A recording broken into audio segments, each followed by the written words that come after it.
Hillsborough Television News Breaks, connecting you to county events. Good morning, everyone, and thank you for coming out here on this glorious, sunny day. On behalf of the Board of County Commissioners, the County Administrator, Hillsborough County Parks and Recreation and Conservation Department, and the Jan K. Platt ELAPP General Committee, I'm thrilled to welcome you all to this beautiful site to celebrate the 25th anniversary of the ELAPP program. Thank you for being a part of this very momentous occasion. Good morning, everybody. What a lovely day. I was looking for, I have a book of prayers called Earth Prayers that I think I got for an Earth Day years ago, and I was looking for something inspirational, and I found a Chinook Blessing Litany, which I had to adjust slightly because they're from the Northwest, and mountains and salmon and some of those critters aren't quite appropriate. So this is what we have, and I'd like you to bow your heads. We call upon the earth, our planet home, with its beautiful depths and soaring heights, its vitality and abundance of life, and together we ask that it teach us and show us the way. We call upon the waters that rim the earth, horizon to horizon, that flow in our rivers and streams, that fall upon our gardens and fields, and we ask that they teach us and show us the way. We call upon the land which grows our food, the nurturing soil, the fertile fields, the abundant gardens and orchards, and we ask that they teach us and show us the way. We call upon the palm trees, cypress, and live oaks, reaching strongly to the sky with earth in their roots and the heavens in their branches, and the fir and the pine and the cedar, and we ask them to teach us and show us the way.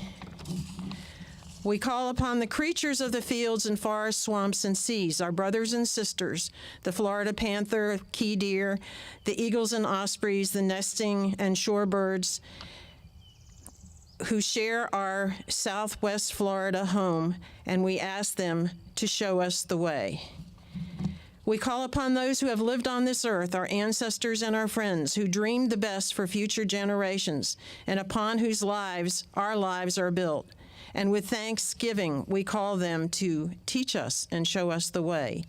And lastly, we call upon all that we hold most sacred, the presence and power of the great spirit of love and truth which flows through the universe, to be with us, to teach us, and show us the way.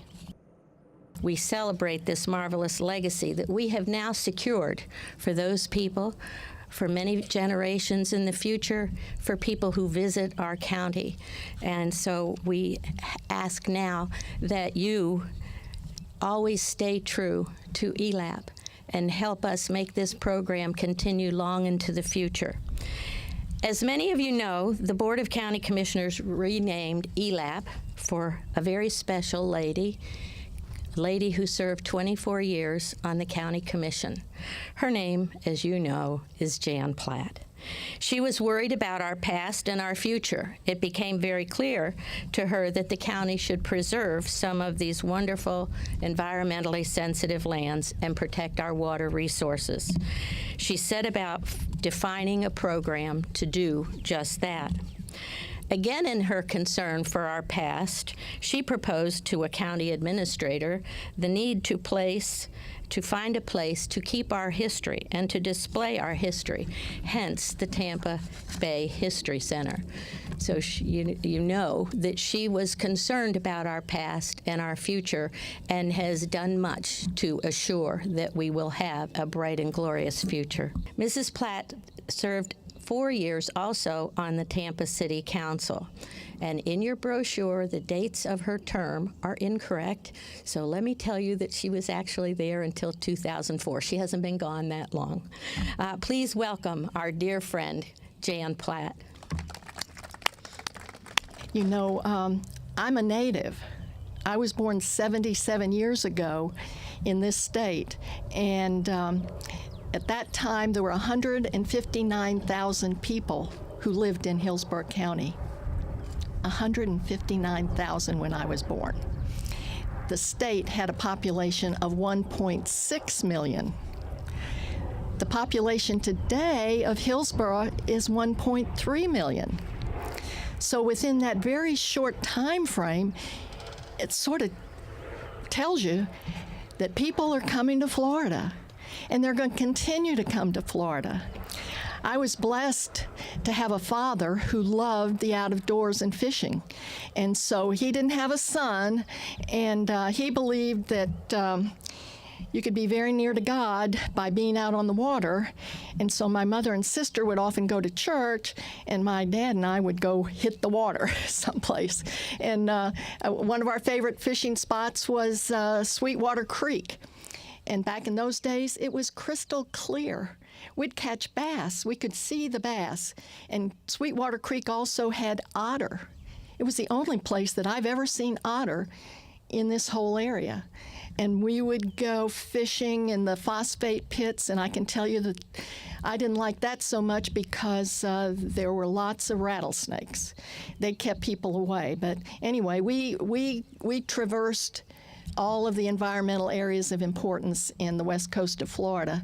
And that's why I am so supportive of this program and so thankful to all the citizens who have been so active in making it possible. I'm really here to say thank you. Thank you to Jan Smith. And you know, I was going through my files, and if ever any of you are interested, I have USF Special Collections has all my files. Now, some people are not going to like that, but then those who have the right motives will love it, because all of my records, all the newspaper articles for that 24-year period is at USF Special Collections.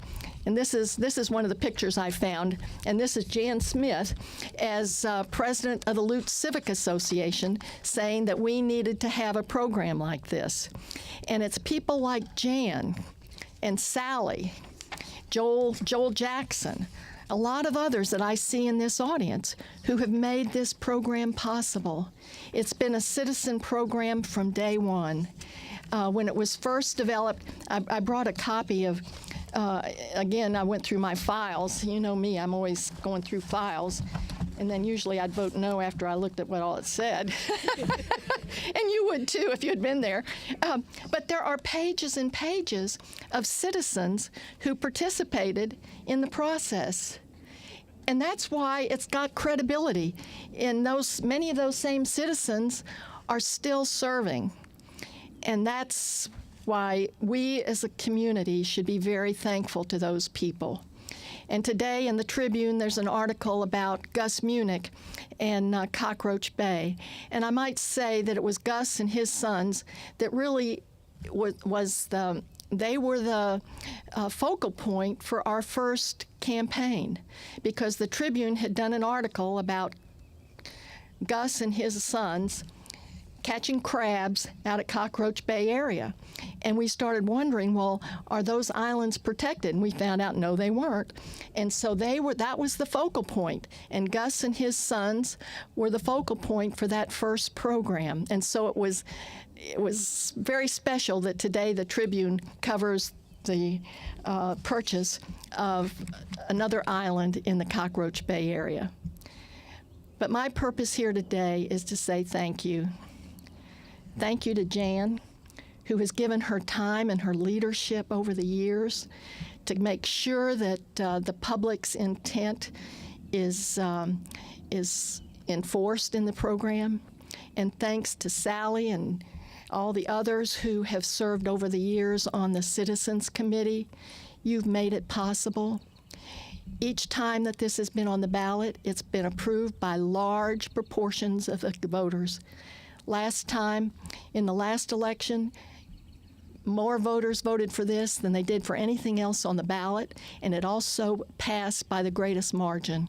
That ought to tell the politicians something when they sit and vote on zonings and they let these compromises go along the way. The public is not dumb. They know what's going on, and that's why they're willing to tax themselves. And they're not usually willing to tax themselves, but they are for this program, and libraries. I have to throw that in.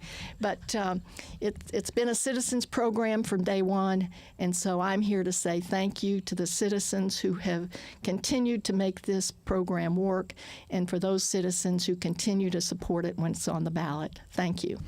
I just want to say a few words, mainly to congratulate those who first came up with the idea to have a local environmental acquisition program, and the foresight that the county commission had at that time to put it on the ballot so the people of Hillsborough County could cast a vote and make a decision as to whether they want to acquire conservation properties or not. And thankfully, they did put it on the ballot. The public, like Jan indicated, did support it by a large majority. And then in 2008, it was renewed, I believe, for another $200 million worth of bonding, if my memory serves me right, back in those days. It makes a great difference. I don't travel the county like I once did, but I used to be on the Water Management Board, and I lived out here during the water management water days. And when I was in office as a water regulator, was that period we set the lake levels for every lake in Hillsborough County. So I have a great deal of interest in this part of the county for the simple reason it carried a huge burden back in the 1960s and 70s with the drawdowns of the aquifer and the drawdowns of the lake. And finally, a good hold was taken how we manage our water. And today, as I look out that way, that lake from this distance looks very healthy and very full. So I think a lot of good work has been done. Again, congratulations to all those who have committed to the lands of Hillsborough County. It's a very unique thing. I'm not sure there's another county that has it. I lost track of that, but I'm not sure there is. And so we need to make sure that it continues until all lands worth saving have been saved. Thank you. You worry when you're driving through the community and you see all the development and growth, and of course we want development and growth, that we're going to lose our natural beauty and we're going to lose our heritage. And thank God there were politicians like Teddy Roosevelt, one of my heroes, who was a wilderness warrior and fought all the large industrial giants that tried to buy up land and use it up. And they preserved throughout the country, parks, national parks, which stand to this day. My family, we drive there every summer. We'll be back this summer to Wyoming and Montana, Colorado, seeing all the beauty. Well, we've got beauty here in Florida. And because of Jan Platt and Governor Bob Martinez and our county administrator, city councilman, and you got a district commissioner in Sandra Murman, who's one of the, I tell you, I watched her in action a couple of days ago in Tallahassee, talking to our legislators. When you got 15 minutes to talk to a legislator, most of us will waste that time. And Sandy, she was incredibly effective. I saw, listening to her speak to Will, why she was such a great legislator and why she's such a great commissioner. Because she loves this territory and land as well, and our community, and is just here to represent us. But I just want to say thank you. It's an honor to be here. Thank you, Jan, for all that you're doing to protect our community and to make sure that our kids and our kids' kids will continue to have beautiful land like what's behind us. What a precious jewel this is, just like all the other things we have in this community. But this is really one of the many, and I hope as years go forward as a commission that we can really develop a program that will help our educate our citizens, take them on tours of our ELAPP properties, create trails, do some really great things so that they can get involved in this and learn about what all these properties and the value that they offer our community. There's a environmental activist, longtime environmental activist and author, Derek Jensen, who wrote a book called A Language Other Than Words. And in that work, he points out sort of an uncomfortable truth, which is always difficult to for all of us to acknowledge, and that is that our country and our nation, our culture, has had a troubled relationship with nature, and that has not always reconciled its actions with its responsibility to safeguard nature. And that really, before a culture can become the best that it can become, it must find a way to reconcile that dichotomy, or what has become a dichotomy. And I think that above all, what the ELAPP program represents for me is this community taking action to find a way to reconcile its relationship with nature. And I think that's truly an important step and one that we should be very proud of. For more news and information, like us on Facebook, follow us on Twitter, or watch us on YouTube. This program was brought to you by Hillsborough Television. Visit our website at htvonline.org.